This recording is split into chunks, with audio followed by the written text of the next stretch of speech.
outside my door, stretched out and purring, waiting for more. Strange shade of stone, deep cat-eye green, no way to escape, no one hears my scream. He's a jag, he's a jag, he's a jag, you are. He's a jag, he's a jag, he's a jag, you are. Hi, I'm Carrie Cassidy from Project CAMELOT, and I'm here with Carmen Boulter. And we are in Cairo, Egypt, at the base, practically, of all three pyramids and the Sphinx, and this is the plateau. What do you call this? The Sphinx Guest House. That's the location, right? Yep. And I'm very happy to be here. We've just been on a marvelous trip all through Egypt, and Carmen has been leading us and informing us as to some of the true history of Egypt. And so I'm here to ask her a few questions and to really reveal some of the things you told us on the trip as much as possible for the CAMELOT audience. So Carmen has recently made a video called The Pyramid Code. You were filmed as well as, I imagine, you produced and directed it. Yes. Is that correct? Yep. It's five TV episodes, 5 hours. And it's been shown in 24 countries, and now it's out on DVD. Okay, wonderful. And we encourage anyone watching this to go out and get the Pyramid Code from her website. It will be linked from this page as well. So, Carmen, what I'd like to ask you, first of all, is why you called it the Pyramid Code. Well, I think that there's so much information about the pyramids, and a lot of it is encoded, and there's secrets that still haven't been uncovered, and a lot of misinformation about the pyramids. And so I think that there's a way of looking at it so that we can reveal some of the lost secrets. Okay, but in terms of code, is that just a generalization for the secrets, or is there a specific code that you've uncovered? Well, I think that the Band of Peace, which is the expanse of 6 pyramid sites from Abu Raush to the north of here, all the way to Dashur, 15 miles to the south, are an encodement of a sky-ground correlation that's much more extensive than Robert Bauval indicates when he says that the 3 pyramids of Giza are associated with the belt of Orion. That seems to be true, and there seems to be a lot more to it than that. But also, in terms of the Hall of Records, a lot of people think that you're going to find an English book underneath the left paw of the Sphinx, and that it's going to reveal the secrets. But I think that the encoding has to do with an understanding of the ancient knowledge of initiations and the high-level initiates and the knowledge that they had. And so that's also a code. Okay. Yeah, absolutely.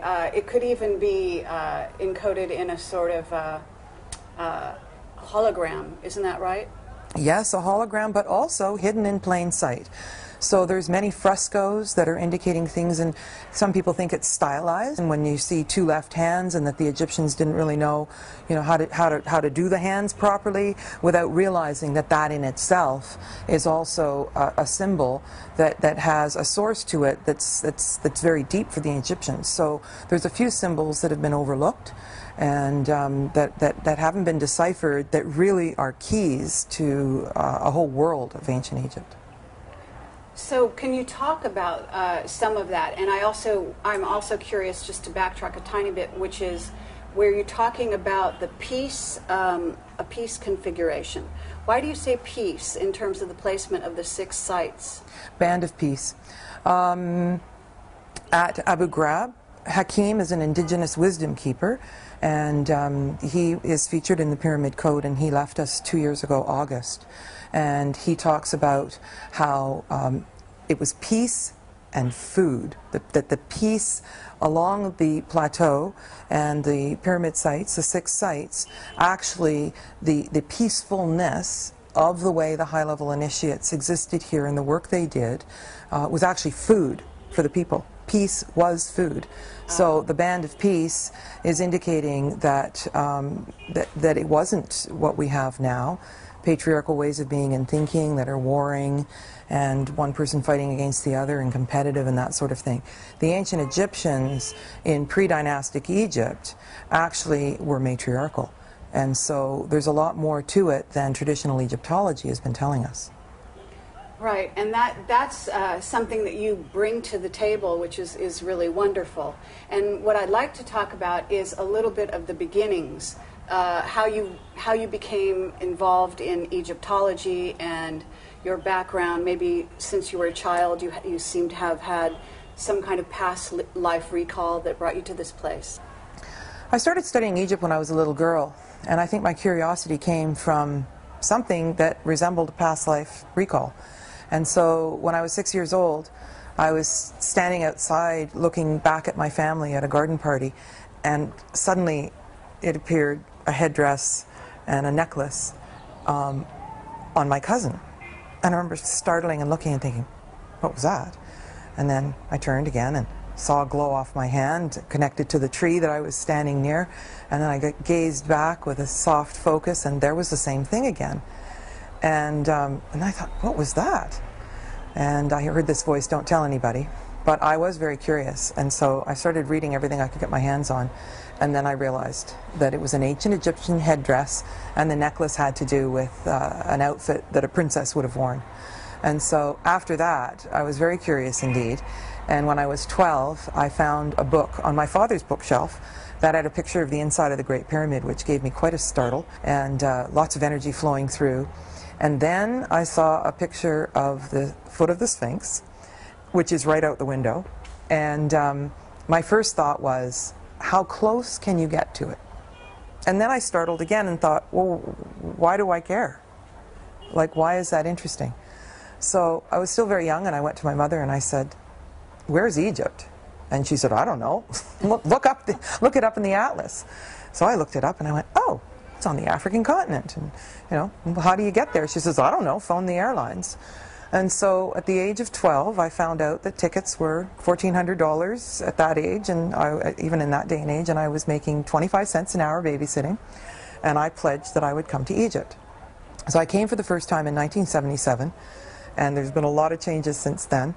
And I read everything I could get my hands on, and yet there was something that went on when I read that turned my stomach, that made me think that there was something wrong with the story.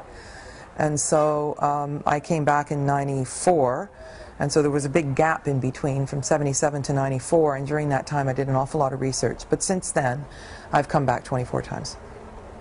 Incredible, 24 times. And you've been interviewed on Coast to Coast, and you, I assume you've written some books? Yes. That I haven't read, I'm sorry, because I actually just learned about you when I interviewed you sort of off the cuff for Pig Radio is what it's called. Yeah. I was invited to be a co-host just for your interview, which was, you know, very unusual, sort of a serendipity, because it's what got me on this trip. Yeah, with Jeremiah Duncan. Yes. Yeah. My book is called Angels and Archetypes, an Evolutionary Map of Feminine Consciousness. And in that book there's 22 goddesses, and their higher selves are angels, and it's a map that mirrors astrology, numerology, and tarot, and it's the lost secrets of the sacred feminine. And 4 of the goddesses are Egyptian goddesses, and 7 of them are Greek goddesses, and the rest of them are from around the world. Fascinating. What are the 4? The goddesses are Hathor, the goddess of love and beauty, Isis, Nui, some people call her Nut, but I don't think that's fair, and so she's the cosmic goddess, and Ma'at. Ma'at, who carries the feather of truth. And there's a story behind each one of them, for sure, deep stories behind each one of them.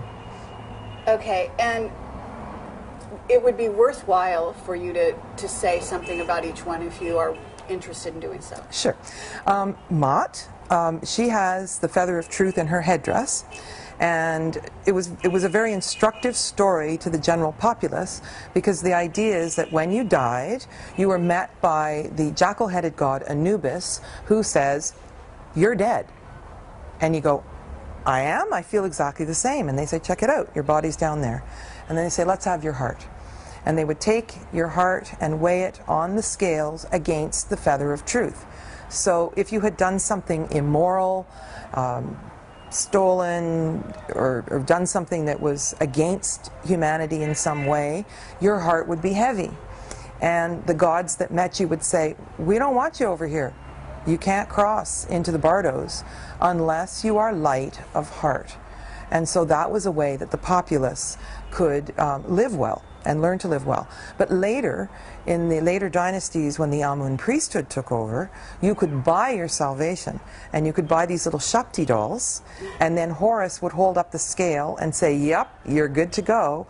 And so that was a real distortion from the true spirituality that went to religion. And then if we go on to Nui, the milk from her breasts is the milk of the Milky Way.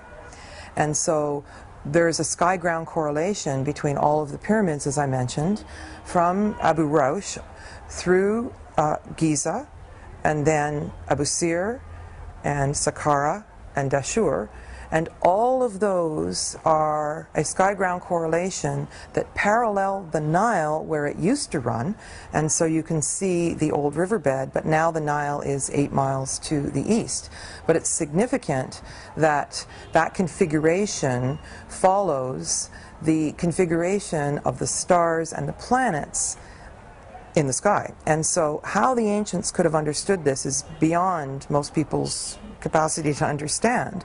So if you think that Sirius would have been Abu Rosh, and you can go into Starry Night Pro and put in the planets Sirius, Orion, and the Pleiades, and what you'll see is that the belt of Orion, the sword of Orion is pointing to the Pleiades, and Sirius is behind, always, and you'll see on the ceiling of the Temple of Dendera that Isis always has her hand around the belt of Orion.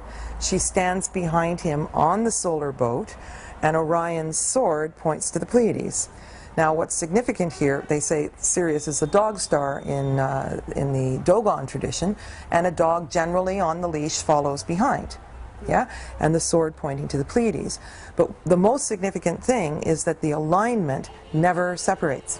So in Starry Night, you can roll things back 50,000 years, and you can roll things forward 50,000 years, and this configuration stays together, which is highly significant, because what it's doing is it's marking, X marks the spot, our place in the galaxy. Now this is even more important as we approach 2012, because our sun is aligning with the center of the galaxy, which happens to be in the constellation of Sagittarius. And all of this is occurring in the precession of equinoxes right here. And so when we look at the pyramids and see that they seem scattered, they seem arbitrarily placed, and they're not. It's highly significant. So that configures with Nui.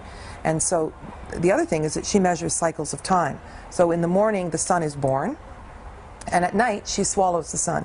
And so there's 5 phases in a day, and there's 5 phases in the Egyptian year, and then there's 5 larger cycles. And Amen, Amun, and we still say Amen in the church at the end of grace or whatever, and it is darkness. But also in the cycle of the precession of equinoxes, we're at the bottom of the Iron Age, which is the depth of darkness. And the next thing to happen is Heper, which is the scarab, and that means dawn. And so just as we're going to turn the corner and move toward the golden age again, that doesn't mean we're going to be in a golden age, it means we're heading toward it. It's highly significant for humanity because the darkness starts to come off. And so a metaphor that I've used before is in the northern hemisphere, 2 days, 3 days before winter solstice, it's getting darker and darker and darker, and we're lighting our candles and putting up Christmas lights, and it's feeling more and more oppressive because there's so much darkness. We hit solstice, and the very next day there's 1 more minute of light, 2 more minutes of light, and 3 days later we're starting to feel pretty good, even though we have the same amount of light as we did 6 days ago when we were 3 days before solstice. But the emergence of light starts to make us feel better, and this is where we're heading in humanity. Humanity is heading now as we approach 2012. And so if you think of the top of a cup of water, we have been approaching this galactic alignment since 2008. If you think astrologically, a conjunction is within 6 degrees. 2008 we hit the edge, solstice. 2009, 10, 11, 12. And so what's been happening is we've been approaching the energy and spinning out of it, and approaching the energy and spinning out of it. But every time we approach, we're getting closer to the bullseye. But I think that's why we've had the tsunamis and earthquakes and all the earth changes, is because we really are in this now. And so when people say that when we approach 2012 Armageddon's going to hit, they're actually using images from tsunamis that have already happened, from earthquakes that have already happened. And so I think this doomsday and it's all going to hit us at solstice 2012 is actually a little bit of an exaggeration. It could be that we actually finish or are close to finishing with it then. And the other thing that's significant is the whole alignment is sunset Giza, and we're watching the sunset as we sit here, 2012. And so December 21st, 2012. So some people have said it's 11:11 in the morning and it's configured at Greenwich Mean Time. No. If you look in Starry Night Pro, it's sunset, the Great Pyramid, December 21st, 2012. Okay, well, that's fascinating. Are you planning to be here then? Yes, and we were here for 10-10-10 in the Great Pyramid, which is considered an ascension portal. 11-11-11 is another one, so November 11th, and then 12-12-12. And if a group is here, we would be in the Great Pyramid for December 12th, but at sunset on the 21st, I would hope to join with other groups and be on the plateau at sunset to feel the exact precision of that galactic alignment. Okay, so well, that's an interesting date to plan to be here. So let's hope that the world situation will hold steady to allow for that. Yes, well, we do need to hold it steady. So moving on with the other goddesses, Hathor would be another goddess, and she is the only human personification that you see on any of the temple pillars in Egypt. What you see is capitals, the tops of pillars, that are either papyrus or lotus, and they represent the sacred masculine and the sacred feminine, and you'll see that at the Holy of Holies at Karnak, one of each, indicating that the balance between the masculine and the feminine has to be reached before the initiate could go into the Holy of Holies. And so Hathor has her own face, but what you see, and many people are curious about why you see Egyptian frescoes in two dimensions. You always see the profile of people, but with Hathor you see her face full. And the metaphor is that the profile of the two-dimensional being is actually in the third dimension, and Hathor being shown in three dimensions is actually a fourth dimensional and beyond being. So Tom Kenyon talks about the Hathors as a race of beings, and Hathor would be one manifestation of the great mother goddess who represents love and beauty and dance and all things that are joyful and music and that sort of thing. So she is the great cosmic mother. Yes, and so she's highly significant, totally beautiful, has her own temple at Dendera, and then there is a shrine to Hathor at the Temple of Isis on the island of Philae. And so Isis is the last of the four goddesses, and she represents the Sirius, the planet Sirius, as Osiris represents the configuration of Orion. And so whether these archetypal energies necessarily were incarnate or symbolic, how gods and goddesses were represented, it doesn't necessarily matter to the human psyche whether they're incarnate or not. It is the energy of the archetype that actually speaks to us. And it exists. The definition of an archetype is that it exists and it has power whether we're conscious of it or not. And so Isis is another manifestation of the Great Mother, and she is the mother of Horus, and every pharaoh emulated being a Horus. And so Isis, the story is that Osiris was confronted by his evil brother Set, and he chopped his body up into 14 pieces and scattered it all over Egypt, and Isis was crying and trying to put him back together, and they put everything back together except they couldn't find his phallus.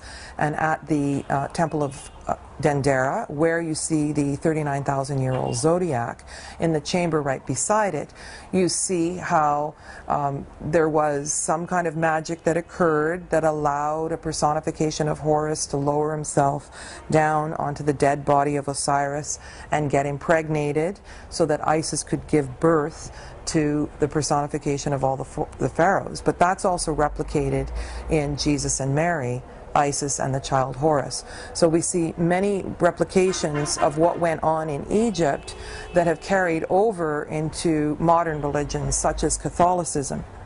And then there were temples of Isis all the way around the Mediterranean basin. There was a huge network of temples of Isis, and the populace really benefited from this.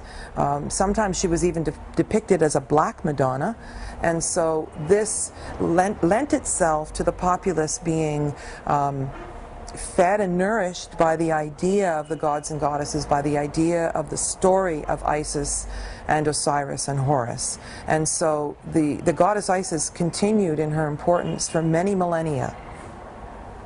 So also Isis continues to this day, doesn't she, influencing Egypt and being an important goddess at this time? Absolutely. And so when you look in the temples, you will see the manifestation of these four goddesses, and they're everywhere, and they are telling the archetypal story to the populace, and they are giving the encodements of how to live well and how to balance the sacred masculine and the sacred feminine. But these are four goddesses. Okay. First, do you think that the establishment in Egypt in the early days came from Atlantis? There is speculation of this, and there's only one subject that has more books written about it than Egypt, and that's Atlantis. And so Atlantis gets the all-time record for the most number of books ever written about it. And so I think it appeals again to our unconscious. There's a place inside us that really wants to know what our origins are and where we came from. And people can say there's no hard proof of Atlantis, and yet all over the world there's things that have been found underwater in the Bermuda Triangle, and then we've got, you know, Plato's story about it. And it actually fits that there could have been a high-level civilization in the Golden Age that was threatened through earth changes, that was the secrets were going to be lost, and it could very well be that various evacuation committees were put together, and that Egypt is one of the sites that the knowledge came to. We can't prove it. Okay. Just out of curiosity, do you have any past life recall? Because you apparently seem to have past life recall of any time in regard to Atlantis. Absolutely. By the time I was 35, I had recall of 85 past lives, and I stopped counting then. And for sure, Atlantis was one of them. And it does make sense, and it fits together how star knowledge and sophisticated level and high-level technology and all of that was in Atlantis. And yes, I feel I do remember. Okay. Let's see, Abu Ghraib, is that how you say it, Abu Ghraib? The configuration there, that very strange, I was told it was a spaceport by William Henry and Jordan Maxwell at the time. I don't know if you relate to it in that way. That was, in essence, they felt Atlantean. Do you feel that way? Well, I think you can't isolate the entire area. I think the whole of the Band of Peace is a unified field. And to isolate one bit or another doesn't make sense and is not necessary. One of the things that is striking about Abu Ghraib, and perhaps we should pause for a moment and say that it's highly significant that the name Abu Ghraib is also the name of the jail and the torture chamber. And I think that's no accident. Like, there's some really interesting parallels that run through these things, and it's as though the powers that be had an understanding of the sacredness of that place. And so there's a lot that goes with the site of Abu Ghraib. And I'd like to tell you a little story. Since I've spent 7 hours doing interviews on Coast to Coast, and I've gotten thousands and thousands of letters from people. And one of them was from a woman who contacted me, and she said that she had had this vision, and she wasn't particularly interested in channeling or any of those sorts of things. And she had this guide that came to her, and he kept telling her these stories, and she's like, well, who are you? And he says, well, I'm your guide. And she says, well, why are you here? And he said, well, perhaps I can help you. And she says, help me what? And so she was really quite the skeptic. And so he was trying to warm up to her, and so she said, tell me something I can't know. And so he said, okay, I'm going to tell you a story about this place called Abu Ghraib. And so she had visions of the crystal altar and all these different things. And so she goes online and she types in Abu Ghraib, and she gets all these miles and miles and miles of pictures of torture chambers. And it was a full 5 years later that I came on the radio and started talking about it, and I started talking about the crystal altar and the crystal bowls that looked like satellite dishes that were there. And she said, please call me. And for all the thousands of letters that I got from people, I never picked up the phone and felt compelled to phone somebody who gave me their phone number. And then she had all these different details of this, and that's what her spirit guide had given her. But it really struck me that the torture that she went through by the name being cross-referenced with a torture chamber, and she had to wait 5 years before the clarification came about this incredibly sacred place. And I thought that that's one of the ways that the powers that be can cross-wire us and confuse the issue between something that is the ultimate sacred thing and something that is the ultimate evil, if you will. Fascinating. It is. So now that we've talked about the name, let's talk about what's there. First of all, the base is not a pyramid. It's actually the base of an obelisk, and it was the biggest obelisk that was ever known in Egypt, and then they lost it. How can you lose an obelisk? So Hakim used to say that perhaps it was in Italy, and so it probably is the one that's at Lake Como, somewhere in there, and it had a gold capstone on it. But it was Ibra, which is the eye of the needle where the sun comes in. And so there's also speculation that instead of the pyramid being a planet, all the pyramids are planetary systems and stars, what was this obelisk pointing to? Because there's no relationship of the other things like Abu Sir and Giza, Abu Raush, Saqqara, and Dashur. So Abu Ghraib stands on its own. It's a separate site, and what's in front of it is this enormous quartz crystal laser cut altar with a 6-foot circle in the middle, and Hakim says that's a lid on a shaft to a tunnel system that's 180 feet deep. Now, it's absolutely certain that there is a network of passageways that goes underneath the Giza Plateau and underneath all of these sites from one end to the other. And Hakim talks about, as a child, being able to walk, crawl, swim in these passageways. But one of the things that contributed to my field work was being able to get on the plateau at sunset every night. And so I spent the better part of 5 years living here in and out of Cairo, but going on the plateau every night and going and finding entrances to these passageways, and all of them are blocked. But there are shafts that go all the way into this honeycomb of passageways that is connected to a big grid system. And apparently that stone circle that's cut out of quartz crystal is a lid to one of these shafts. It also has these huge slabs that point in the 4 cardinal directions, and we actually did a ritual there a few days ago. There are quartz crystals, for lack of a better way, basins that are probably 2.5 feet across, that the traditional Egyptologists say were for sacrificing of bulls. Well, how are you going to fit a bull in a basin that's 2.5 feet deep, A, and if it's white quartz crystal, it would be blood-stained, and there is a hole that is so precisely cut in each of these, and when we were there, and the hole is laser cut, obviously, but there's little lumps that almost look like gears, cogs on a wheel.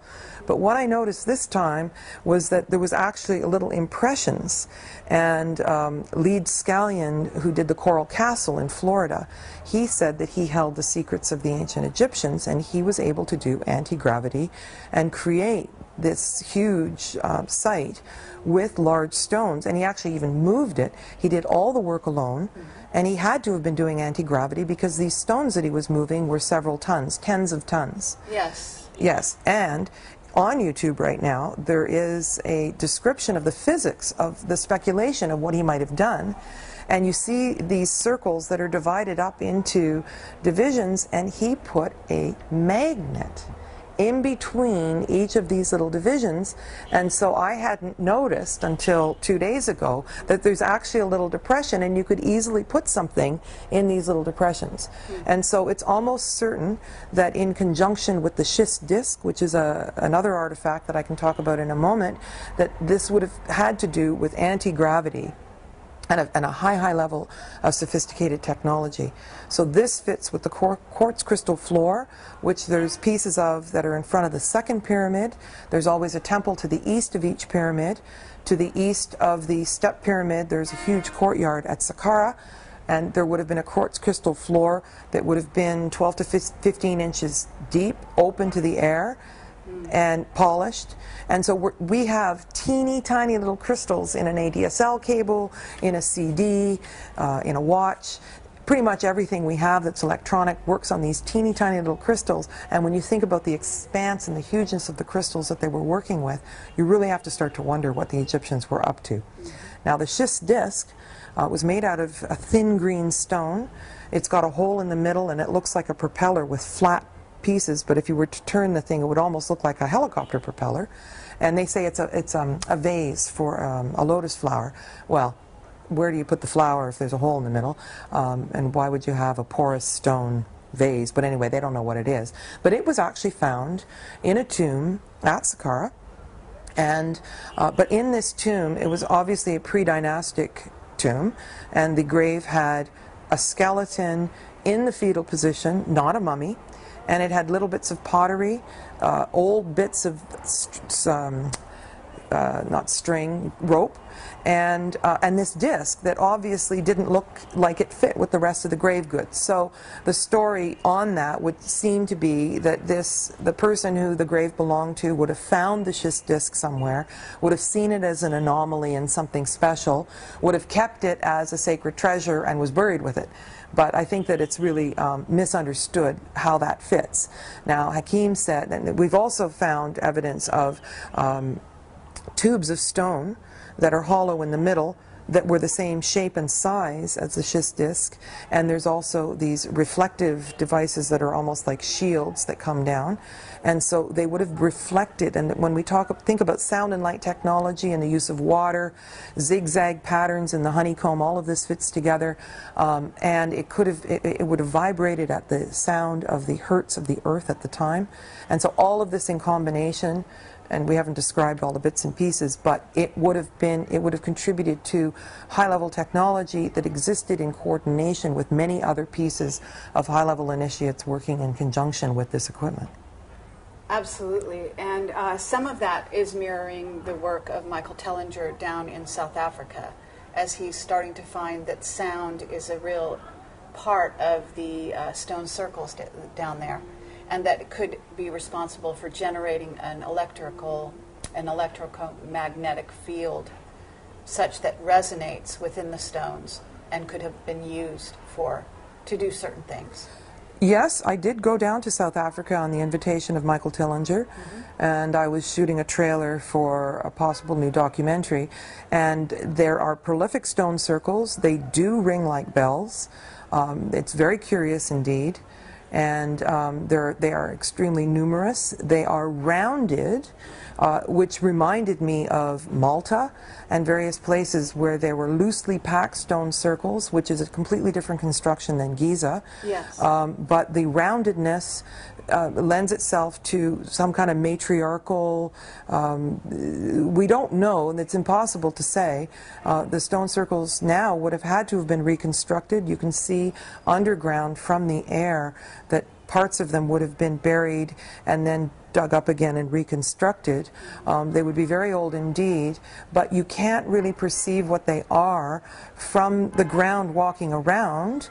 But if you're in the air, and we did do 3 helicopter flights when I was there, it's almost like the Nazca lines where they don't make sense unless you see them from quite high up. Yeah, so it's very inconclusive what they are. There's still a lot of science that needs to be done on them, but definitely a curiosity. But there is the element also of quartz, silica in the case of those stone circles, which is also part of the Great Pyramid, and the granite that is part of the construction of the pyramids and other temples. So you've always got that element of quartz crystal. Yes, silica is comparable to quartz. For sure, within Giza and the Band of Peace, there are certain kinds of stone that are used in different ways. So you've got the white Tura limestone, which would have been the casing stones on the Great Pyramid, which would have been white, and on the bent pyramid at Dashur, which also would have been white, and they're almost like an insulated wire. And then in the underground passageways, you've got granite, which emits radon gas, which has a quartz crystal component, and you can see that shining in granite countertops. Yes. And it builds a charge, and it carries a charge.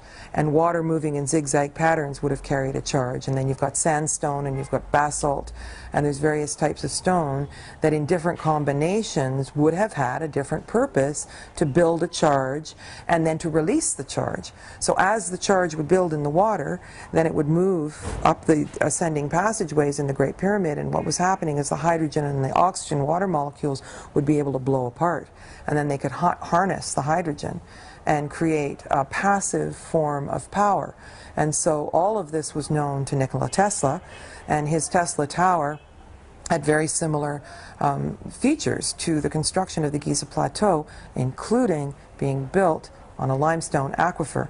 And so it's on Long Island, and it has descending passageways at the same angle as the Giza Plateau, and then the tower itself is replicated in the shape of the pyramid, and the limestone aquifer, it would have percolated water, and so if the river was back where it originated, which would be in front of the foot of the Sphinx, and along where the fertile band still is along the Band of Peace, the river would have filled up these passageways and continued to erode the limestone over time, and then man-made honeycomb passageways, which are pentagons, five-sided. Pentagon. Yeah, pentagon. Yeah, okay. And so that would have also been part of the construction, because the angle of the zigzag pattern would have built the charge.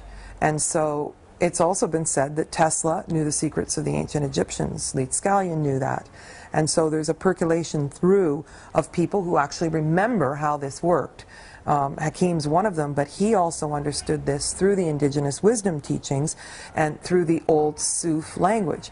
So when you think of Sufi dancing and whirling dervishes and the linguistic roots of the words, then you can start to piece certain things back together.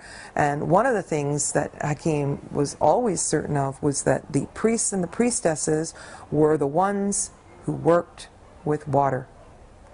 And the symbol for life is a symbol for fresh water, which is the Ankh. And life comes from fresh water, which is the sacred feminine, in balance with the sacred masculine, because you don't have anything unless you have the balance between the two. And so all of these are little clues that fit together. I would like you to talk a little bit more about the Great Pyramid and the notion that it is an ascension chamber and what that means. Okay. For sure, over millennia, the Great Pyramid would have been used in many different ways. And so there are many, many theories about how the Great Pyramid would have been used. But let's think about how it was found. So when the Great Pyramid was initially found, it was sealed completely, apparently from the inside. And now when you go in the Great Pyramid, there are slats that you can walk up. There are railings that you can hold, but imagine the pyramid without those. I mean, how would you be moving around in there? And so I don't think it was really ever meant for people to be walking around inside. The other thing is that the stone coffer, which is inside the so-called king's chamber, would almost certainly have to have been built within it rather than moved into it. And some people say that that so-called sarcophagus would have been moved, but again, it's built right into the floor. Now, there's another significant feature. The walls are about 4 inches thick, solid granite, and there is a huge hole, a broken bit off the side. Now, if you were to go in there with a sledgehammer in earnest and tried to break a corner off the thing, I don't think you'd be able to, with a strong-armed circus man and the biggest sledgehammer you ever found. But directly opposite where the corner of the Great Pyramid, the sarcophagus is, there's a huge hole in the wall that they've now burrowed a fan into. But you can see that somehow there would have been some kind of an explosion. And then you can see inside the Pyramid of Dashur, there are the red pyramid at Dashur, there are weird chemical marks, and in the passageways there are these enormous, enormous stones that could be 100 tons or more that have a crack going all the way through, up and around, and you can see this. And so there would have been some kind of an energetic charge inside the pyramid, more than one pyramid, that it would have been some kind of energy device. Now, they tried to blast into the Great Pyramid, and if they had been able to take the pyramids down, they would have, because they're considered un-Islamic, which is similar to blowing up the Buddha statues in Afghanistan. Even though there was protest around the world, they were considered un-Islamic. And so the Giza pyramids, and from one end of the plateau to the other in the Band of Peace, was an open quarry. That there was no respect for the pyramids, and so anybody could come and build whatever they wanted. So, but when are you talking? This would have been in 700 AD. 1111, Saladin came along, and so that's when they would have just, taken the stones off. Wasn't it the Christians that did all the damage? The Christians did a lot of damage, but they did that around, I don't know, 200, 300 AD. Okay, so they started doing damage. But archaeology was only started in 1910. And so in the 1800s, there were people who had money for expeditions, but they weren't really scientists that were coming. Napoleon came along, and he brought scientists with him in the 1700s. Did target practice on the nose of the Sphinx and various things. He brought people who were able to record and measure things.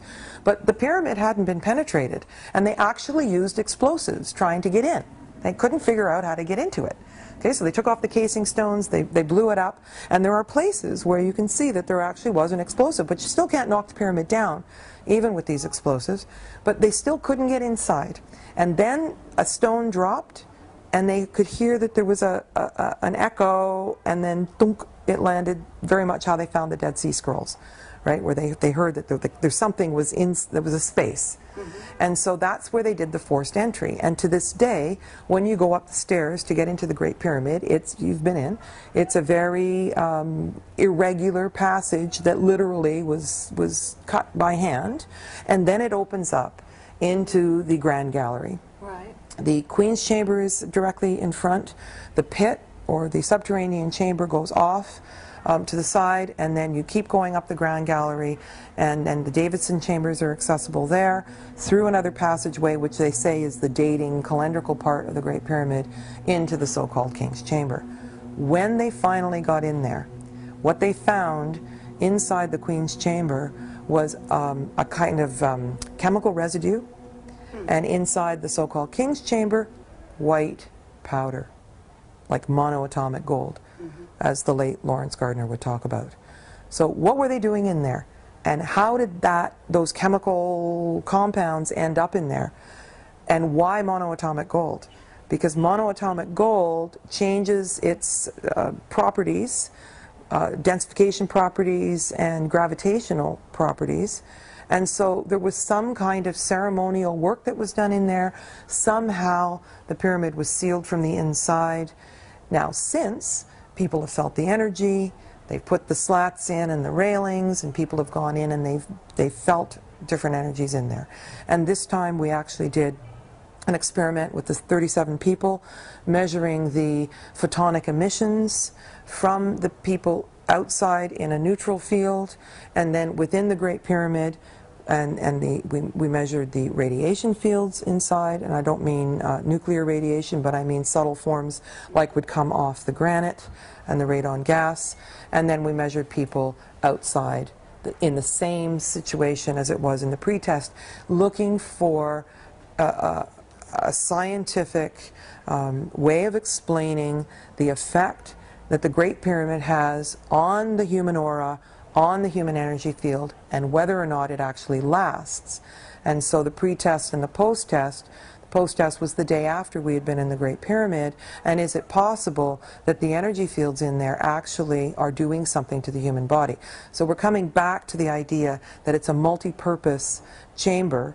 We're never going to know conclusively how it was used, but the word ascension means that we're moving from one state of densification to a state of more refinement. This, almost certainly, the Egyptians understood this. And they were all about, there were two different focuses that they had, which was the biological imperative of how did we get here? Where did we come from, and what are we doing here? and what happens when we leave. So the entry point into this experience on Earth and the exit point of then what. And so when you narrow it down, the ancient Egyptians, you know, they really weren't as complicated as we end up thinking they were. We think they were misguided and they were childlike and they, you know, worshipped animals and all these sorts of things because of the lack of understanding we have of these simple, different symbols that, that were actually manifest. So in terms of the Great Pyramid, it actually carries a charge, even though the casing stones are off it and the wire, the insulated wire actually leaks, and so it can't hold the charge like it used to. But the Great Pyramid could have been a closed system that worked with the passage of the Nile, the flooding of the Nile, and then retreated as the water and receded. And it was on a telluric grid system like dragon lines, like ley lines, that was worldwide, which could have been connected to evacuation plans from Atlantis. Graham Hancock has given us, if you look at the Earth, and like an orange, and every 72 degrees, if you ignore north and south, there is a megalithic stone structure at every point of these 72 degrees. So we have Easter Island, we have Stonehenge, we have Giza, we have many different places. And so it would have been very clever indeed if this closed system was able to generate energy that was actually able to feed the entirety of the Earth through these telluric currents that had an ability to conduct a passive form of magnetic energy that would have sustained a certain amount of energetics on the planet, and now it's broken. And it's still, if you're standing within the structure at the core of itself, it's still generating a field. People know it, and they've experienced it. It's a life-changing thing. It's an imprint that you don't forget. How they were using it would depend on the time frame, and... Okay, but, you know, and it's funny because we are right here, and I'm going to point the camera in this direction so people can see, but right now we're trying to get the right quality of light on this conversation. The Great Pyramid's right there, so we're discussing it as we look at it. And I have to say that there must have been, though, even though they tried to get in at a later date, it seems to me that there would have been a passage inside where initiates were able to go in and out of the pyramid, that somehow it was sealed after a certain point in history. Well, again, we get a little cross-referenced, and I think that the real initiation chamber, where the high-level initiates went from the 8th level of initiation to be supercharged to the 9th level, was actually under the second pyramid, which is also right here. Mm-hmm. And from the Sphinx temple, I had a lot of memories of that temple, and I looked for it for 10 years. And I was playing the you're warm, you're cold, you're getting warmer, getting colder, and I couldn't find exactly where it was because it's one of the most highly restricted spots anywhere on the planet. And so when I finally found it and my foot touched the actual stones, it started to run like a movie, and I could see the priestess dresses and smell the flowers and see the candles. And I went, oh, around this stone wall, there's a door.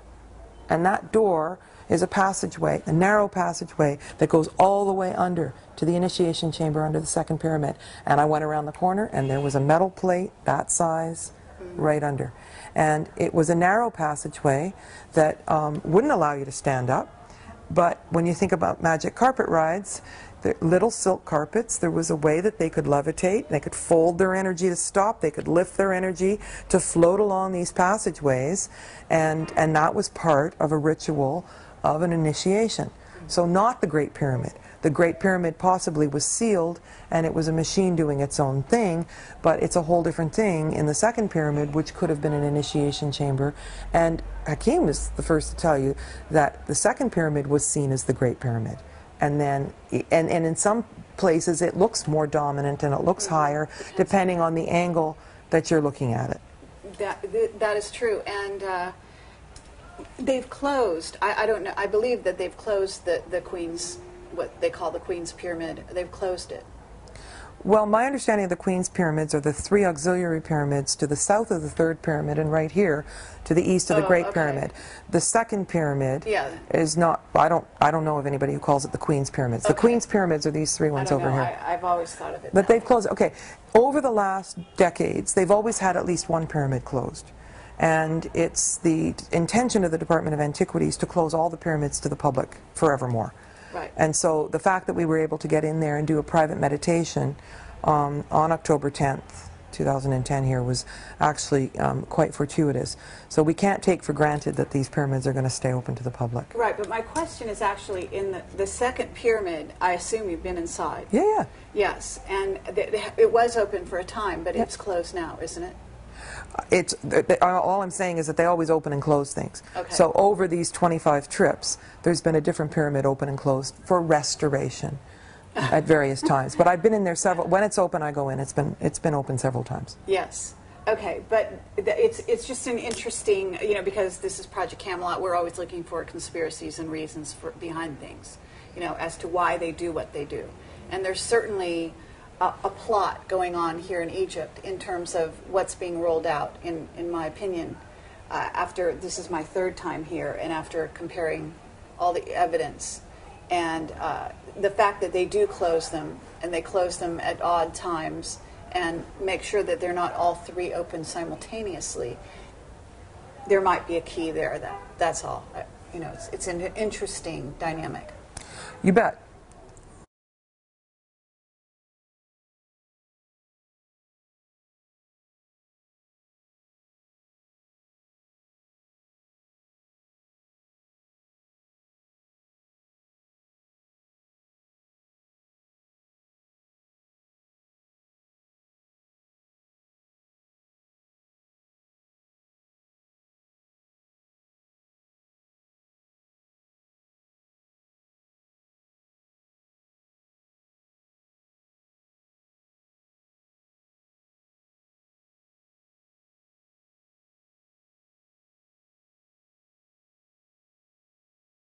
We're going to give this a shot.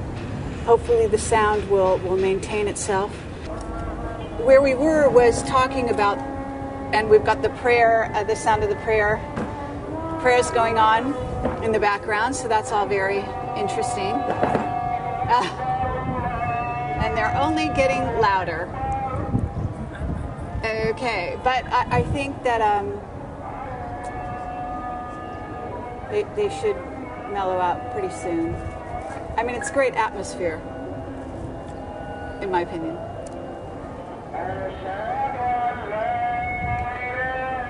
Quite loud.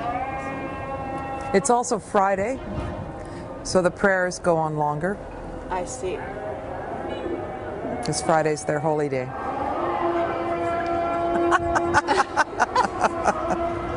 And now what is this? It's another one. They start everywhere at the same time, roughly within seconds, based on sunset. Okay. So we've got sunset. I mean, sunset actually happened a few minutes ago. They're a bit But late. it's 5 times a day. Yes. And so they divide the day up based on when sunrise and sunset are. Okay. And there's no place in Egypt that you don't hear the prayers. Yes. Unless you're in a resort that's built for foreigners. So the idea is that you will always be able to hear the prayers, and you'll always know the direction to put out the prayer mat. Well, I have to say that this megaphone is new, at least in the past 4.5 years. I remember it. You do? I do, because this used to be where I'd stay sometimes. I see, okay. Yeah, it's tied right to the building that's across from the Sphinx. But I've noticed that, actually. They seem to have used the new technology to their advantage to get even louder. Yeah, we're really getting drowned out. Yeah. Well... As will be indoors as well. Well, yeah, we're not going to move. It's just I can stop the camera and wait until it stops. I thought we were done, but they're answering each other. Sounds like a relay. Okay, so let's continue. So we're talking about the Great Pyramid and the Middle Pyramid, and we're talking about the nature of ascension. And we've moved to this location so that we actually are here at sunset, after sunset. It's going towards dusk, and we've got the pyramids behind us. And it's a perfect setting, actually, to have this kind of a discussion. What I'd love to do at this point is go back to Amarna. Oh. And I have to say that I was very struck by our trip to Amarna. And I want to thank you very much for taking us there, for having the courage to do so. And it took a lot of courage, I have to say, because the site itself has, in my view, actually been bombed out of existence, except for the top level tombs. And I could see, I have a tendency to sort of bilocate at times, and I could see what had been there in that valley, which was lush and amazing.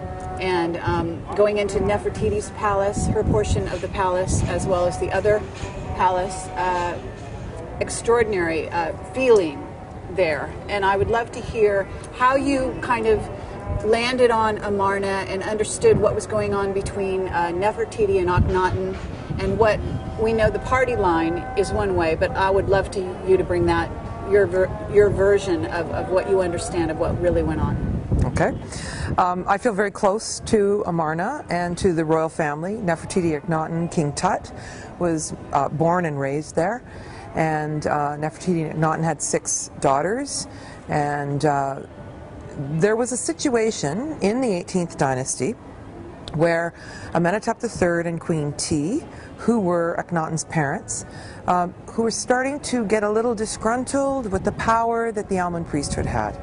And the Almohad priesthood were, as I mentioned before, with Mott, they were able to sell little Shakti dolls to ensure people's passage to the other side by holding up the scale. If someone's heart was heavy, they'd say, "Don't worry, just pay us and we'll make sure you get across." And so Amenhotep III and Queen T were getting a little disgruntled, thinking, well, you know, that's not exactly spiritual. That is religious, but paying for your salvation isn't really getting yourself there. And so this was the conversation in the high court that would have been at Thebes, which is present-day Karnak. And Amenhotep III was very prolific in his building, and he had a lot of foreign relations. And so people from foreign lands, kings from foreign lands, would send their daughters to be in the high court of Amenhotep III, and so there was this real progressive kind of time frame, and Amenhotep IV was Akhenaten's name prior to changing it.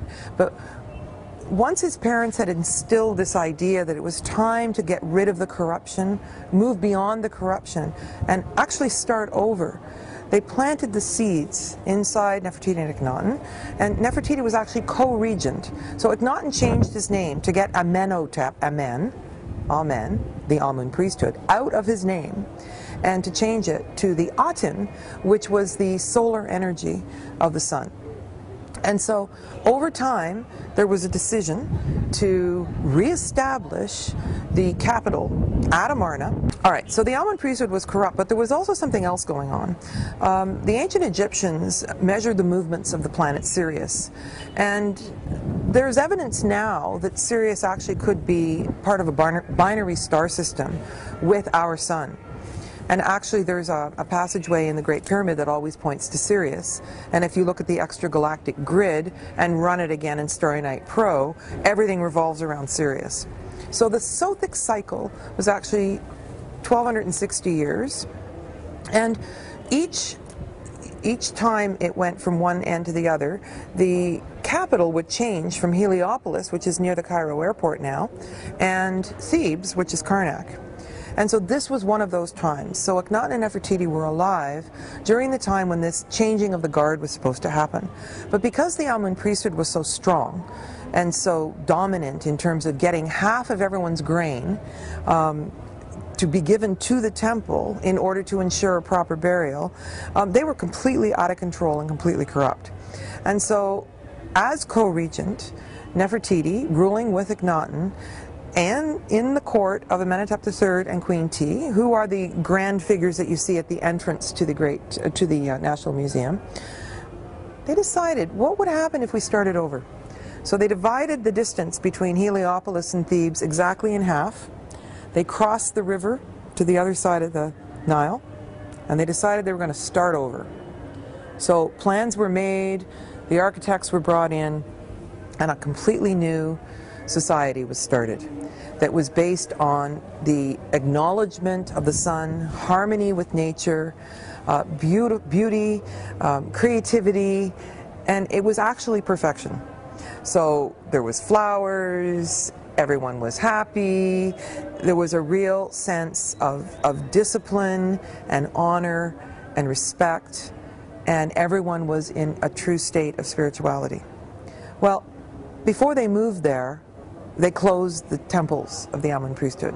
And the Amun priesthood was right annoyed. They wanted their power back. They wanted people to be disempowered, to rely on them for their salvation.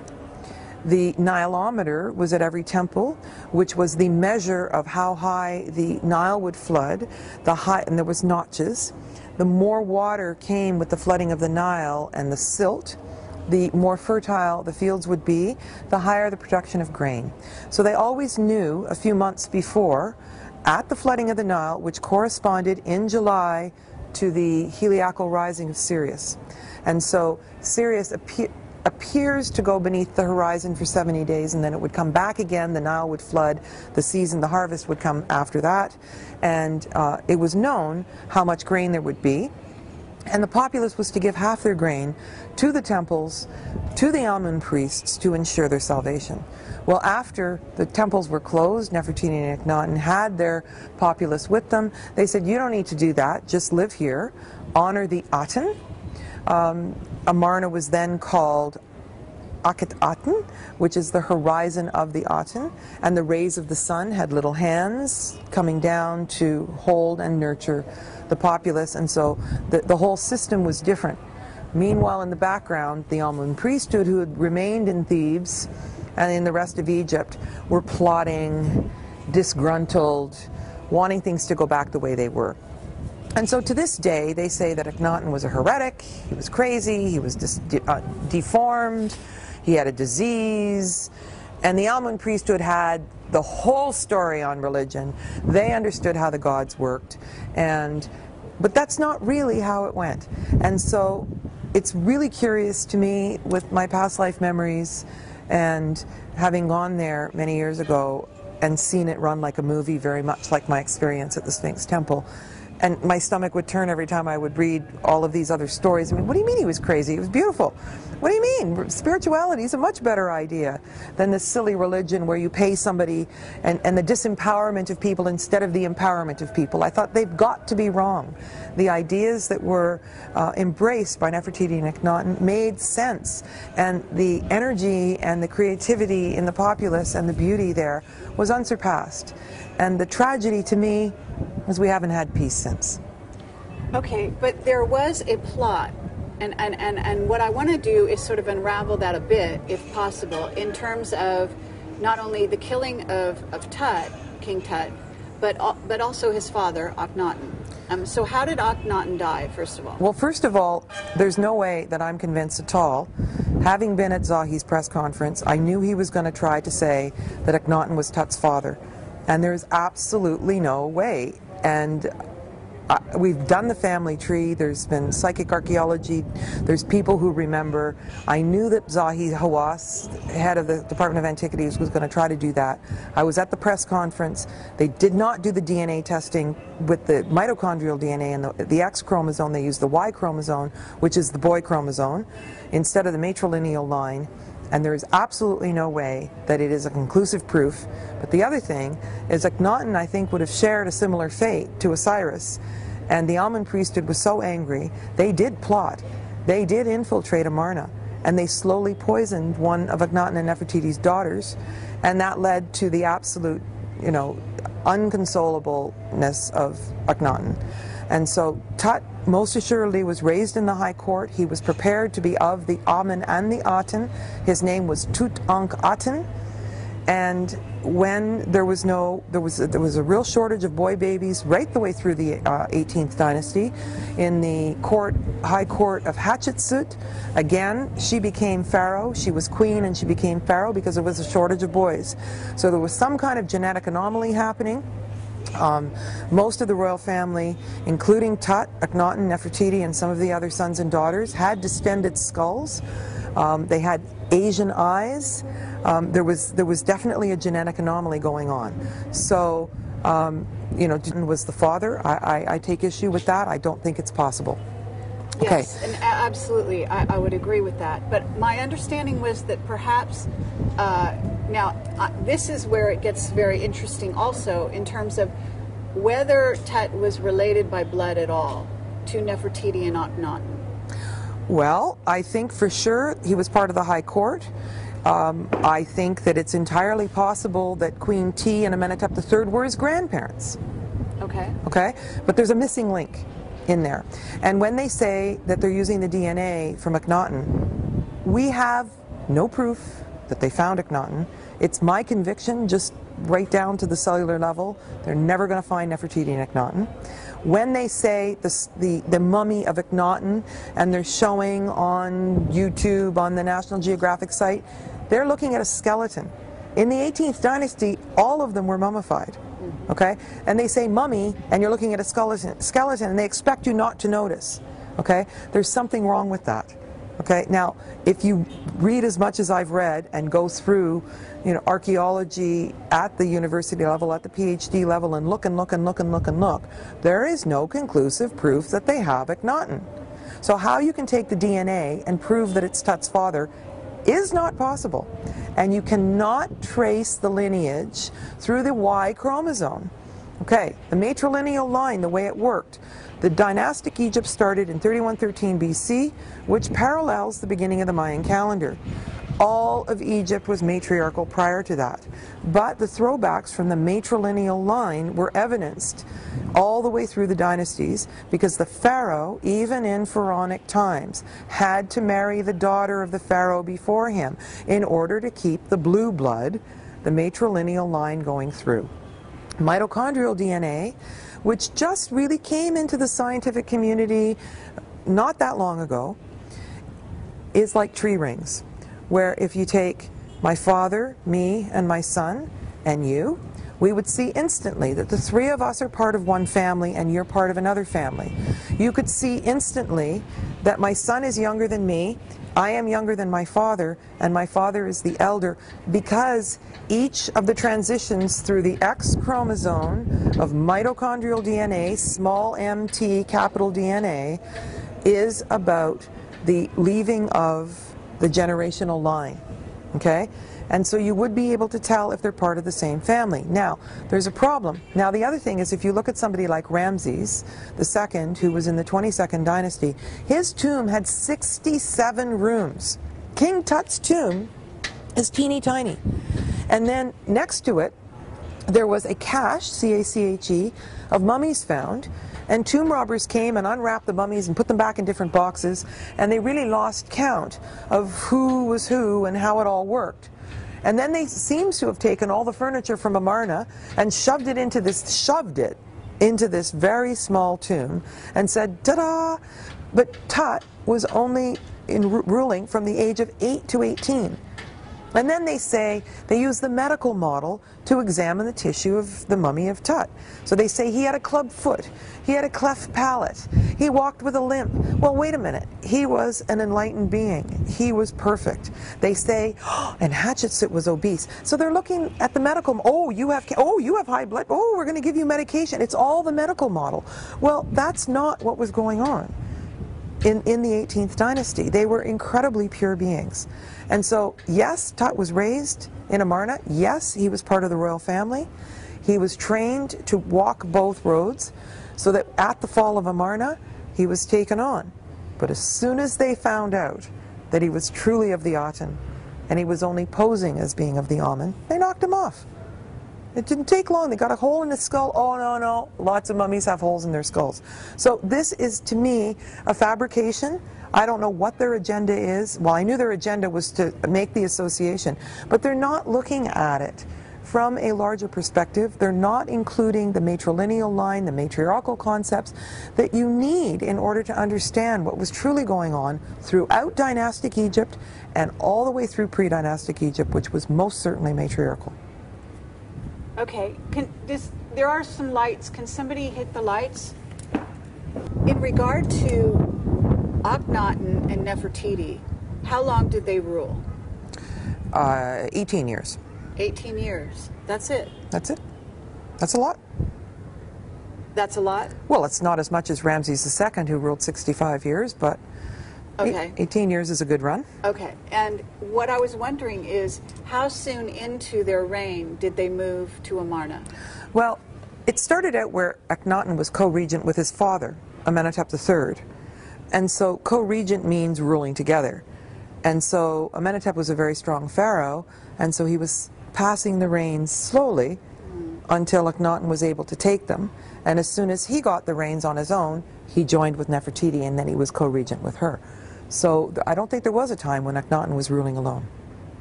Okay, but during the reign, at what point did they move to Amarna? They were building it. Well, they were building it and they were visiting it. Like, this plan was going on in the high court of Amenhotep III and Queen T all the way along. And so it took several years to build this the entirety of it. And so they would go back and forth and they would visit, and then they would be at Thebes. And then after a while, they ended up with the entire populace that was going to live there, and the whole thing had been transferred. Queen T would come and visit, like grandma coming to see the grandchildren and that sort of thing. And so it was very much transitional. Okay. And when Tut was born, at what point into their reign do we know? Well, approximately age-wise. I don't know how to say that. He was 8. He was 8 when he started ruling, and he lived till he ruled till he was 18, and so that was like 9 years, 10 years in there. Okay. So because I was wondering, my understanding was that at Karnak they were plotting.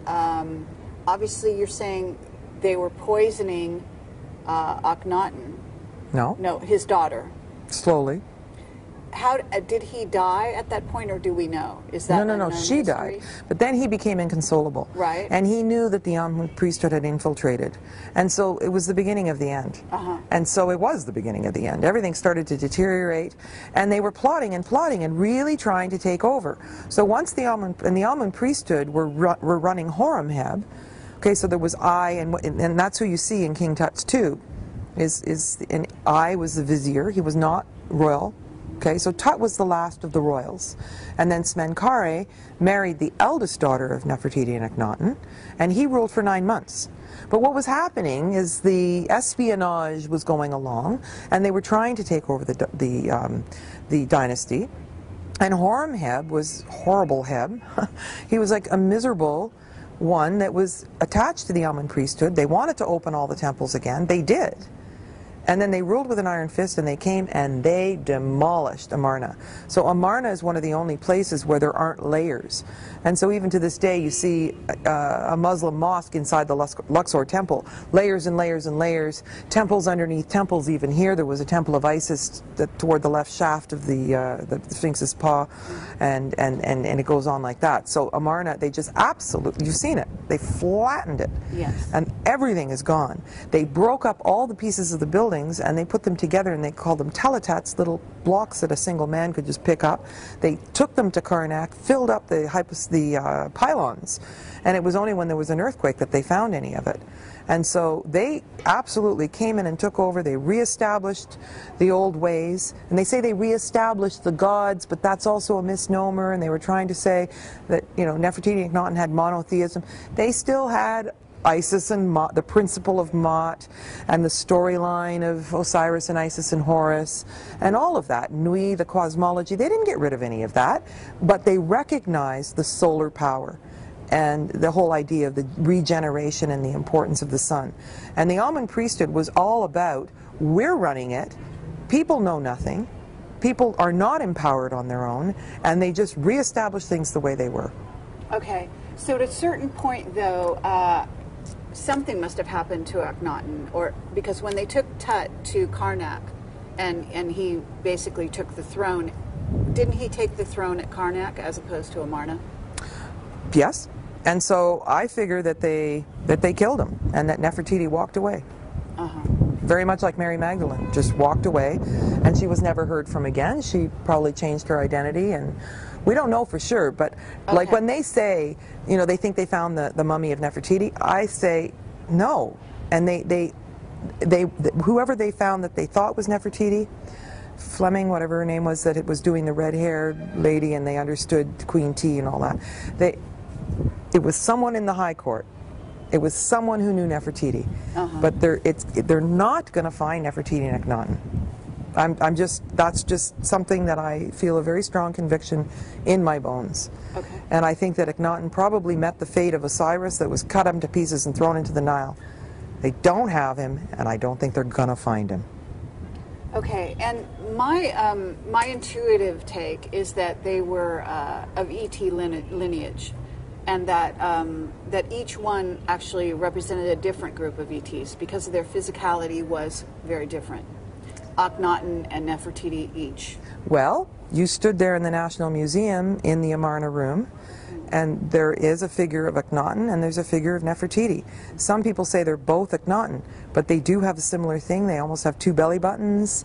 They've got the distended skull. They don't feel shy to show breasts on a man, sort of, you know, because the sacred feminine was honored.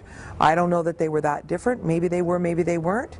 But Hatshepsut herself said that her father was taken over by a star being when he impregnated her mother, and she was half star being. And so they weren't... Where was she in the lineage, though? Was she after them? No, no. She was at the beginning of the 18th dynasty, early in the 18th dynasty. Her father was Thutmose I. Thutmose II was her husband, Thutmose III was her brother, and it went on like that. Okay. And Thutmose IV is the one that went to the Sphinx, and the Sphinx was buried up to here, and he heard a voice and said that the Sphinx said to him that he would be Pharaoh if he unburied the Sphinx, and he had made the stela that has the mirror image of the Sphinx on either side, which is almost like a portal to go through, like the stereograms that use both sides of the brain. That was all part of Hatshepsut's lineage. Now, if you go on internet and do 18th dynasty family tree and find 12 websites, you're going to find 12 family trees. It's my conviction that Hatshepsut was the great-great-great-grandmother of Akhenaten, and that she came straight through the lineage, okay, and that it was the same family, and that the starseeds were coming back. The idea is that they had, in the matriarchal aspects of ancient Egypt, they had these principles, and they were percolating up and being remembered, very much like people who were incarnate in Atlantis came back at the high times of ancient Egypt when we had the high-level technology and the high-level initiates, and we're back now. Right. And I think it's us. Okay? Yes. And so I think that there was a similar thing in the 18th dynasty where Hatshepsut and the Amarna period came through, and it was the same sort of thing where the spirituality was percolating its way up in the face of the religion, and we have that now. We have that exactly now, where the fundamentalists, and we saw it, where they're shutting us down and they don't want us meditating. Right. There we are at the Temple of Isis, putting our hands on the Holy of Holies, and somebody had the audacity to close their eyes, turn their palms up. No meditation. Not allowed. We toned. They're going to take the license of our tour guide and charge him 8,000 Egyptian pounds, which is what? $1,500. Something like that. Yeah. You know, because we prayed. When you see the invasiveness of the praying here, and so we went and sat inside the temple to Hathor.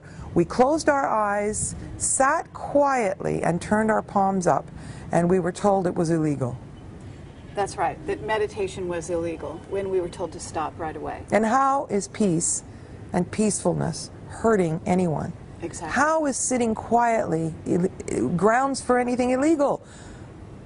Absolutely, and the notion also of the temples themselves as places of reverence, of silence, is what they are. It's clearly, you know, it's clear when you walk into them that this is what was intended. And yet, what is happening with the guards now is that they are actually moving against anyone showing any kind of reverence or any kind of peacefulness or meditative state. Absolutely, and when you're in the Great Pyramid with the general public, and people are just chit-chatting and clumping along, all of those idle thoughts get magnified. And I find it so incredibly disturbing. And in the temples, when it's crowded, people shoving and shouting and take a picture of me, you know? Yes. And it's just ego. Right. And when the temple's clear, when the Great Pyramid is empty, instantly it resets. And the temples are constructed in a way that they replicate the cavities of the human body. And the Holy of Holies always enters through the feet. And the Holy of Holies is also always represented by the pineal gland. And the way it used to work is the general populace would enter the initial hypostyle halls, and you had to have higher levels of initiations to go through. And there was always a winged disc with a cobra, a uraeus, and the vulture, which is the sacred masculine and the sacred feminine, that had to be in harmony. The lower self would surrender to the higher self, and you would walk into the temple with the highest good of humanity in mind. Drop your ego at the door. Well, now they don't even want us quiet. Right. They encourage the idea of the mishmash and the ego, and it's ludicrous that being silent they would find. I don't know. I don't have words for it. Absolutely. Well, it's an outrage, and I have to say that also they're trying to prevent people from taking pictures in certain areas, which is very interesting. They're also blocking off large portions, very suspect portions, in my opinion, of certain temples, and it seems intentional. Oh, definitely. It seems like there's a lockdown, and this whole idea of also closing the pyramids to allowing people to go in them, to go near them, even the Sphinx, the same thing. The notion that, because what happens with these pyramids is there's a force field. They exert. I mean, it definitely goes this far. Definitely. Even farther. Sure. And it's said to even be possibly a balancing sort of fulcrum for the planet in general. So we're talking about a huge force field. We're also talking about the notion that if we're right, and you can go into, say, the Great Pyramid or even the Second Pyramid, and your vibration is raised such that ascension becomes more of a possibility. If you can be triggered, if you can go through initiations that can then lead to spiritual development, further development. If they lock all those doors off from humanity, then we're really talking about a dumbing down of humanity in general, and a plot that's going on with respect to the Egyptian government, and they are, in essence, financed by the U.S. government for all intents and purposes. So what we have is something rolling out that sounds very much like the Illuminati and what's going on. Yeah, and I've been coming here since 1977, when there was no wall, when everything was different. I spent 5 years in and out of holes on the plateau, exploring the tunnels, and then they put the wall up. And so to me, it very much felt like locking the barn after the horse was already stolen. We already know that personal empowerment is within us. It's a bit late to shut it down. Sure. And it's obvious that they feel threatened by the idea of personal empowerment, and it's exactly parallel structure to the 18th dynasty. The Amun, we still say Amen when we're finished a prayer, and the Amen of the 5 phases of the cycles of time in Egypt is the dark of the dark, and Heper is the scarab, which is the dawn. And in 2012, we are turning the corner from this as well. And so they are very threatened by the idea of personal empowerment, that God is within us, God, Goddess, Father, Mother, God, inside men, inside women. We have deciphered the code. We already understand. Sorry, you're too late. Okay, thank you, Carmen Boulter. That was beautiful, I have to say. So I'm going to keep that part, just in case.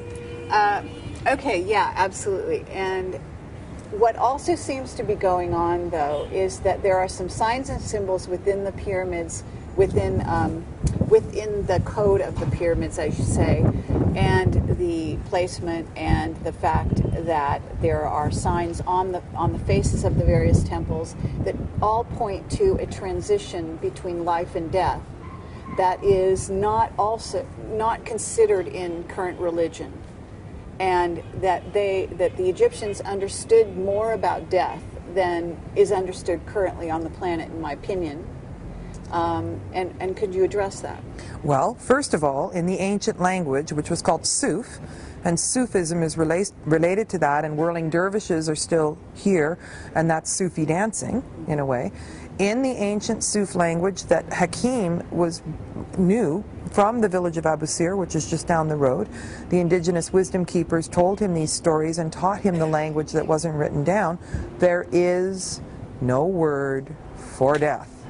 They call it westing. And so the sun goes down, as we just saw it go down, to the west. The Sphinx greets the sun every day to the east, and they called it westing, knowing that the sun would come up again. And so we transition. Now the populace was taught how to live well through the understanding that we almost certainly will show up again. Now, they talked about Ka, the Ka, which is the body double, and the Ba, which is the soul part that lives no matter what. And so the ancients were into abilities. They had abilities. Now, I'm not saying that the farmers in the field had it, but the high-level initiates understood that we had a body double, so when they were bilocating, it was the light body that would go and be in the other location. And they understood all kinds of things like teleportation and telepathy, and they were able to manifest and do alchemy.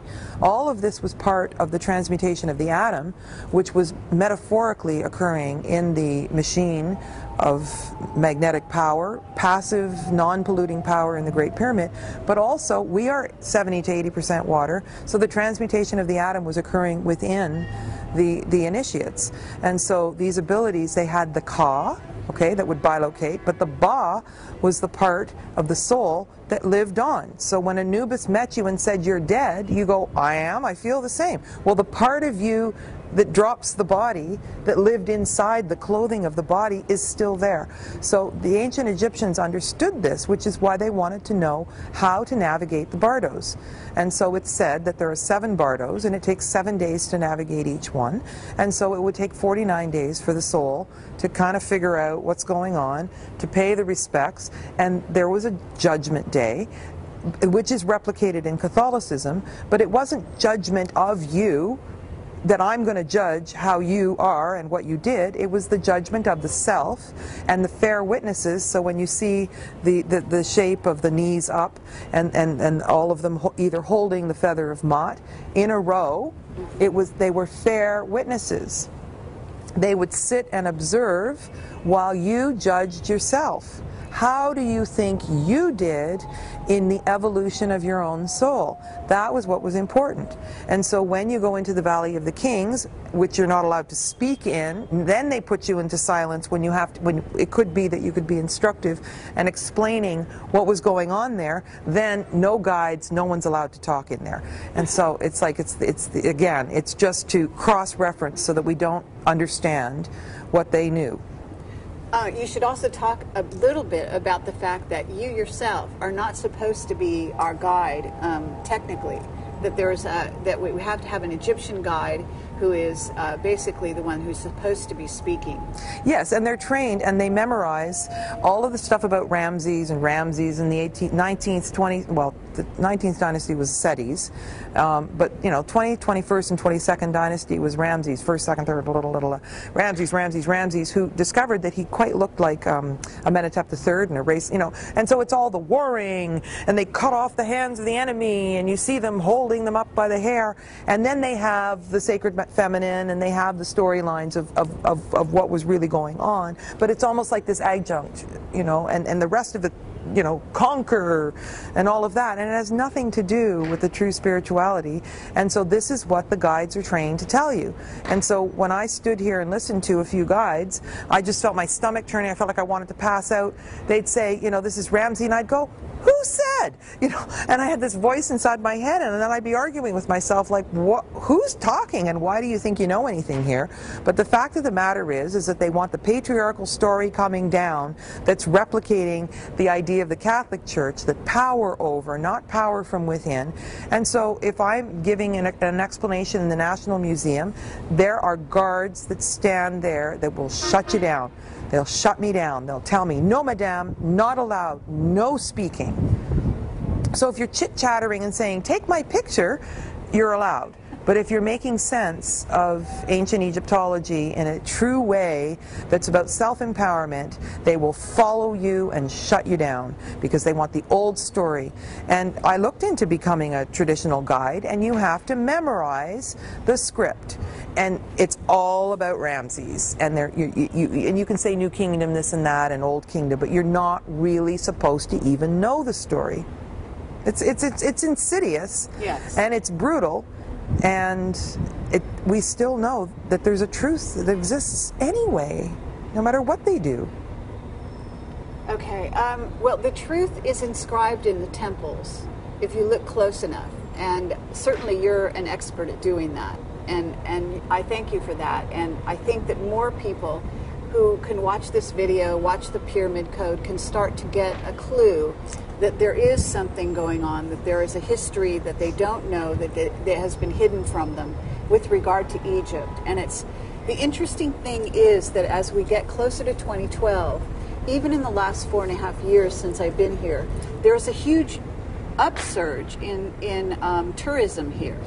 And one would think that there seems to be almost an innate signal going off that is sending people to Egypt at this time, where they are, whether they know it or not, looking for their past.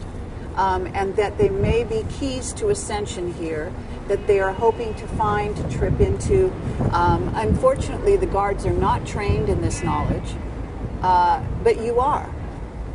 Well, and you're one of the few. But the irony here is that people who have the hunch and all their lives they wanted to go to Egypt, and then they get here, stand there and go, oh, I thought it was, no, and they get shoved the old story, and they get cross-wired. Right. And to me, this is similar to what they do on TV.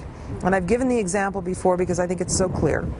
The movie Stargate starts out, the first half hour is so engaging, and it appeals to the unconscious part in us that wants to believe, that already knows that this is true. And then they start with the blood and the gore and the fighting and the blood from death instead of blood from life. Menstrual blood, matriarchal, is blood from life, which is different than blood from death. And so you see the priests, and they've got the Virgin Mother red, white, and black colors, and then they use a sacrificial lamb instead of the highest form of DNA, which is matriarchal. So they cross-wire us with the truth of the first 30 minutes, and I call it the scriptwriter's fantasy. So this is what happens: is people feel inspired to come to Egypt, and then they stand there and listen to all this Ramses stuff and go, oh, it doesn't add up. So they came to Egypt with the hopes of being triggered. They're standing in the sacred structures that could trigger them if they were empty, and just they stood there. It would trigger their unconscious. They're looking at the frescoes, but they don't know what they're looking at because it's hidden in plain sight. You can look at these frescoes and go, what am I looking at? You don't know. And so what I've tried to do with people who come on the tours is give you little clues to decipher, and then to create sentences in your own head with the symbols so that you can piece it together. And I say, I'm not going to be there when you're looking at your pictures and when you're doing further reading. So if these few little pieces of the code can come together and make sense to you, then you can start to decipher for yourself. Because in actuality, as I said, if the Egyptians were concerned about biology, how we got here, they were well versed in quantum physics, they understood astronomy and the movement of the planets for sure, and they wanted to know what happened when we left. And it makes sense. They acknowledge the gods and goddesses. Now we channel, we're closer to the ascended masters. What's different? It's us. And I've also said, if there's such a thing as our future lives from the past of when we were in Atlantis and in Egypt and here, if we knew that things were going to be as absolutely dumbed down as they are now, and it was up to you, me, and our little audience to say, how are we going to trigger ourselves in the face of abuse and pollution and insanity and power over and a few people making money at the expense of everyone else, what would we leave for ourselves as clues? And that's what you see on the temple walls. Very well said. Absolutely. Okay, is there any last things that you would like to put into this discussion that we're having? And, you know, really I could talk to you all night and all day, but under the circumstances, I don't want it to impose on you too long. But what I would like to know is there any sort of bits and pieces that you can gather at this time to put into this discussion we've had that might have been overlooked? Well, I think if there's one thing left to say, since I started coming in 1977, when I was in my 20s, I have seen such an incredible force to disengage people from being here. And there is systemic stress in people all over the world from hyperinflation, and the pollution is abominable. The traffic, 10 million people commuting in and out of Cairo every day, the conditions of not hardly even being able to breathe the air. When you think of the purity and the sanity and the peace and the creativity that we had in ancient Egypt, this is craziness. And for people to long to feel the sanity of the ancient times and the force field and the split between the cultures being widened instead of narrowed, and to have the conditions so difficult for people to be able to realize these truths, speaks to me of an incredible time of darkness when we're right poised on the brink of coming into light. That these are indeed difficult times and brilliant times, and it's really not that easy to uncover these secrets. And it seems that the powers that be are crippling us and sending, you know, thought viruses and building mind control towers and everything that you talk about in terms of a plot or a conspiracy. And I guess I rest on the note, it's not really working. We have endured difficult conditions, we've been tested, and we're still here talking. Absolutely. And we did notice that in our travels that we were being sort of targeted, if you will, that there seemed to be an increased number of what appear to be towers that are capable of sending out scalar weapon signals to dumb down people here in Egypt. In other words, that there seems to be a grid being laid upon the grid.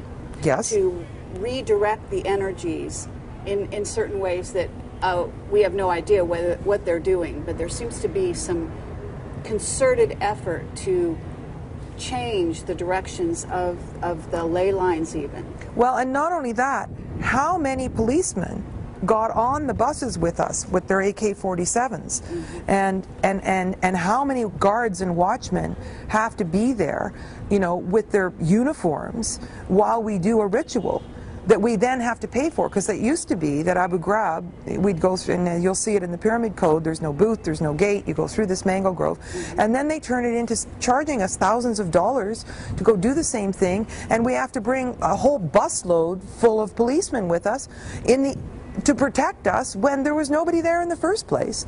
And so that these are indeed difficult times and brilliant times, and it's really not that easy to uncover these secrets. And it seems that the powers that be are crippling us and sending, you know, thought viruses and building mind control towers and everything that you talk about in terms of a plot or a conspiracy.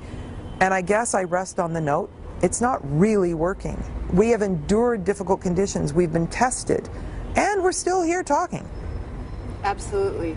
And we did notice that in our travels that we were being sort of targeted, if you will, that there seemed to be an increased number of what appear to be towers that are capable of sending out scalar weapon signals to dumb down people here in Egypt. In other words, that there seems to be a grid being laid upon the grid. Yes. To redirect the energies in certain ways that we have no idea what they're doing, but there seems to be some concerted effort to change the directions of the ley lines even. Well, and not only that, how many policemen got on the buses with us with their AK-47s, and how many guards and watchmen have to be there, you know, with their uniforms while we do a ritual that we then have to pay for, because it used to be that Abu Ghraib, we'd go through, and you'll see it in the pyramid code, there's no booth, there's no gate, you go through this mango grove, and then they turn it into charging us thousands of dollars to go do the same thing, and we have to bring a whole busload full of policemen with us to protect us when there was nobody there in the first place. And so when they're standing there, they're increasing the difficulty of us doing true spiritual work. They're making us pay to pray. And it seems like such overkill, pun intended. Like, it's just bad. And to me, it kind of breaks me down. Like, I kind of feel like it's really unpleasant. And there's a part of me that says, forget it. I don't want to do this anymore.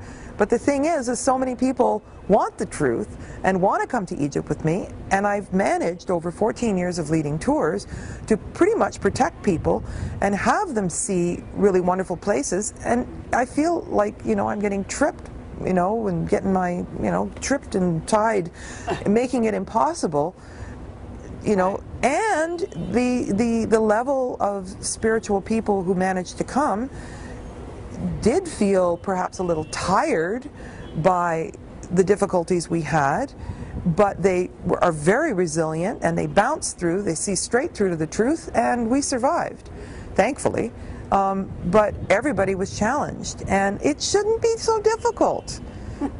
Absolutely. One last question in regard to the incredible amount of garbage on the streets of Cairo and in the riverbeds and the canals and so on. And I've actually taken pictures, and I'm wondering, because, you know, there's no reason why, with the riches that are thrown into the coffers from the United States and elsewhere, that garbage couldn't be collected here. And yet the people have to live in this kind of filth. And again, we've got beautiful temples and beautiful, you know, monuments such as the pyramids, and yet if you look, you know, you take the time to walk down a city street, it's absolutely appalling. And again, that seems to be an added part of the plot. Well, and I have cleaned the inner chamber of the heart of the Sphinx, full of garbage, plastic bags. It took me 3.5 hours. I cleaned the subterranean chamber in the pit. I was in there by myself, and I was thinking I was going in there to meditate, and I ended up becoming the garbage picker, you know, and, you know, it's highly illegal to take anything off the plateau, even garbage, and then you go to places like Luxor or El Kharga, and the streets are clean. So yes, it's a measure of consciousness, but there's 30 million people in Cairo. And so another metaphor is, if you take the entire population of Canada now and push it into the space of the city of Calgary, which is the largest square mileage of any city in North America, and you take out the traffic lights except one, and take out the garbage removal system or divide it in half, you have Cairo with 10 million people driving in and out every day. That is insanity. And they could clean it up. They could give people a sense of pride, but it's very harsh conditions here, and right. But the people, you know, do have a sense of pride, and Egyptians do, and they actually do love, you know, the Sphinx and the pyramids and their temples, and this is part of their heritage as well. So what we would ask is that there be an effort put into that direction. And there's no reason why it couldn't happen. Well, and I didn't mean sense of pride with the monuments. I meant a sense of pride with the street. Yeah. And so you see somebody opening a pack of cigarettes and throwing it out the window, and they think they're creating employment for the guy coming along with the brush and the broom, but you just can't keep up. You just can't keep up. Yeah, it's incredibly tragedy. Okay, just in terms of 2012 and where we're going, there is definitely a movement toward the light. And as you've demonstrated here, that seems to be part of the progression and part of the story that is indeed being traced through Egypt at this time, and through the story of the line of where we end up in the progression of the equinox. can you talk at all about 2012 and beyond, and where you think that Egypt might go from there? Well, that's a difficult question in terms of modern Egypt. Ancient Egypt is one story. Modern Egypt could continue to get more populated, more dense with pollution. And in terms of the precession of the equinoxes, actually, if it is spring equinox, it won't be till March 2013, till spring equinox, where the new cycle is actually in place. And so I'm not sure how to answer that in terms of Egypt will likely continue to become more populous in terms of visitors. And hopefully we will be learning lessons from the frescoes, and more people will realize what ancient Egypt's really about. Now, again, a movement is afoot where the secrets are out and people have access to this sort of thing. The Pyramid Code is 5 whole hours with this described in detail, and hopefully it'll catch on and people will understand sitting in their homes or sitting here. Okay, and I certainly do agree with you and hope that that's the case, and certainly this will work in that direction. So I guess we will call it a day at the moment. It's night here on the plateau, and it's been a pleasure, Carmen Boulter. Thank you so much. Thanks, Carrie.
Electricity, caught in the strings of love's design, we supercharge our mind.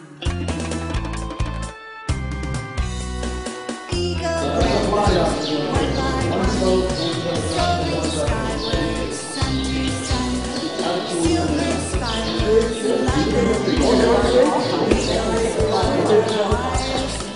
and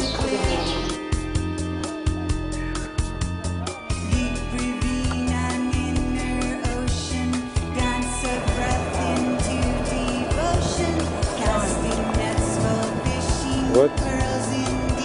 Yeah.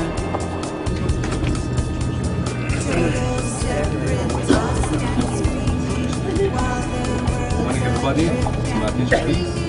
Okay, 2 people here. Okay, and your name, your bottle, you set the number.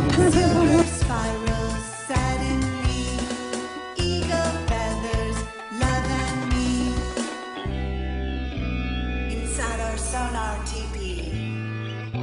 We live on pure electricity. caught in the strings of love's design. So because we're to the south, the Great Pyramid's actually the farthest. So you'll see that the Great Pyramid and the Third Pyramid look the same size, with the Second Pyramid looking really dominant. Yeah? But from Mena House in various places, so you always look at the capstone is still on the Second Pyramid on all four sides. And so you look at the relationship, and the Great Pyramid's always flat on the top, and that tripod up there was from the Second World War, where they put 3 flags up there. And it did used to have a capstone in the very, very ancient times, like I say 50,000 years ago. But then the power of that was getting such that it had to go into the terrace. And then it was inaccessible from the terrace. So at Millennium Shift, they were going to put up, and they said they were going to, and on December 30th, they said, what's security? We changed our mind, which is their excuse for everything. But anyway, the point of the matter is that the way the pyramids are shaped, any picture of the pyramid, depending on the relationship to each other and the size, can give you an exact location of where the picture was taken. And so I like to play that game. Whenever you see pictures of the pyramid, okay, you had to be to the north, you had to be to the south. You have to be far away. So coming down at the road to Alexandria, from 25 miles away, the light reflects off the pyramids, and you can see it that far away because of the way the sun is shining on it. So in some way, the pyramids are a real navigation device. They are a thing for the solar system, but they're also something for the galaxy, because these 3 pyramids make the belt of Orion. Okay, so the celestial Nile is where the river used to flow. And if you look in Starry Night Pro, Sirius is always behind Orion. Orion's pointing his sword at the Pleiades. So if you look at Abu Sir, there's 7 pyramids there, and the whole thing runs in a line with the Milky Way. Now if you take any other planetary system and run it 50,000 years forward and 50,000 years back, the planets just split up. But if you take this configuration with the Nile, 50,000 years forward, it never splits up. So in Thomas Brophy's book, he says that in 8,000 something something, he picks a date, and he said that these planets aligned. And then he took 2 dates, but there was no context for cultural context for why those dates were true. So I thought, okay, they align, that's good. But I started running it, and I realized they always align. So he kind of threw a dart at the map and said they align, without realizing that that's the X marks the spot, which is why the ancients put this here as markers. So even before the pyramids were built, it's my conviction that the ground plan is unified, and they already knew that. So there could have been other buildings. So when we drive around the second pyramid, you'll see that there's a rectangular shape to the platform, and the base of the pyramid's square. So it stands to reason that there would have been another building there. And we know for certain that the pyramids were built in stages, and they were renovated. So when they say that the pyramids were built in 2450 BC, that's the last renovation, okay? And there is evidence of building. But you'll see that they started putting granite around, and they did all kinds of things. But if you think over a 50,000 year period of time, of course there's going to be different things, different functions, different uses, different looks and feels. And that's what we need to look at, how old something is, what the construction of the stone is. And so as we move through the temples, we're going to see different styles of hieroglyphic, different styles of construction, and that's what I want you to think about. The first thing, old, which is the lowest, medium, or young. And then to start to piece it together in terms of the time frame. Okay, so that's just a little grounding for what we're going to do. What did they do to the walls? Pardon? They cleaned off the walls. Well, when they destroyed Amarna, they took everything. So they ruined the walls. They took all the artifacts. They destroyed. Why did they do that? Well, they were very angry at Akhenaten and Nefertiti for wanting to subscribe to the empowerment of the human. They wanted to have the Amun priesthood was very angry because they wanted to have all the power, and they wanted people to pay for their salvation. North Palace is all the way over there. Yazir said 6 kilometers, but I thought it was more like 3, which is similar to between Karnak and Luxor. Right? But you can see how the walls contain the entirety of the city, and it would have had many, many buildings. And between 10 and 25,000 people would have lived here at one time. And this was the first structure they put here before they started moving people.